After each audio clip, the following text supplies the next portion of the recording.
in the shadowed regions of Transylvania, beneath crumbling castles and moonlit skies. Legends whispered of a creature who defied death and fed on life itself. His name echoed through the centuries like a curse. Count Dracula. More than a myth, he was a nightmare etched into history, a being whose cruelty rivaled his immortality. Dracula's origins were veiled in darkness. Born as Vlad III, son of Vlad Dracula, he was once a human prince of Wallachia, a warrior feared for his ruthless tactics. His loyalty to his homeland was unshakable, but as the years of war and betrayal wore on, something within him withered. Seeking power beyond mortal reach, he turned to forbidden rites and ancient blasphemies. The exact moment he ceased being human is uncertain. Some say he drank demon blood. Others believe he made a pact with death itself. Whatever the truth, he emerged reborn, no longer Vlad the Impaler, but Count Dracula, Lord of the Undead. His appearance was both regal and terrifying, tall,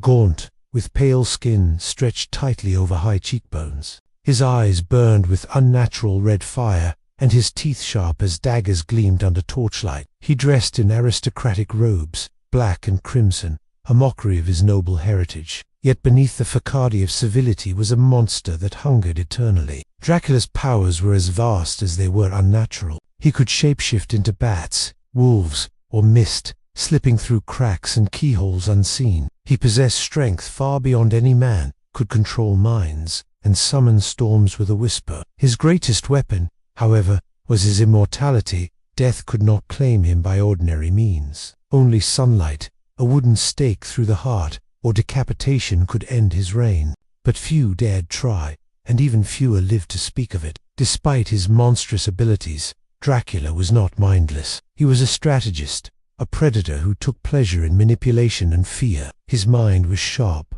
steeped in centuries of wisdom and cruelty. He viewed humans not as enemies, but as prey meat and blood in elegant vessels. His castle was a mausoleum of victims, their blood drained into goblets of silver, their screams echoing in the stone halls. For years, he ruled in secret, using his wealth and charm to infiltrate noble courts across Europe. Wars and plagues came and went, but Dracula endured. Those who questioned his presence vanished. Villages near his domain grew silent, their people hollow-eyed and pale. Clergy sent to banish him never return. Crosses blackened in his presence.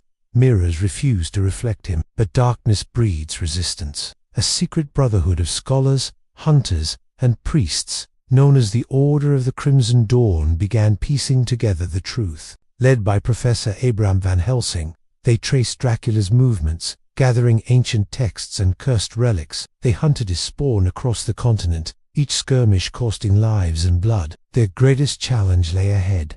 Storming Castle Dracula, a fortress of nightmares perched atop the cliffs of Borgo Pass. As the group ascended, the land grew colder, the wind more savage, and time seemed to slow. Every shadow moved. Every howl in the night was more than just a wolf. Inside the castle, Dracula awaited the Moonshaken, amused. One by one, he toyed with their minds, turning allies into enemies, feeding on their doubts. But Van Helsing, armed with sacred relics and unwavering resolve, confronted the vampire lord. The battle was as much spiritual as it was physical. Holy water scorched the walls. Sacred lights seared undead flesh. Dracula's screams split the air as the stake pierced his heart, and a silver blade removed his head. The castle trembled. The ground split.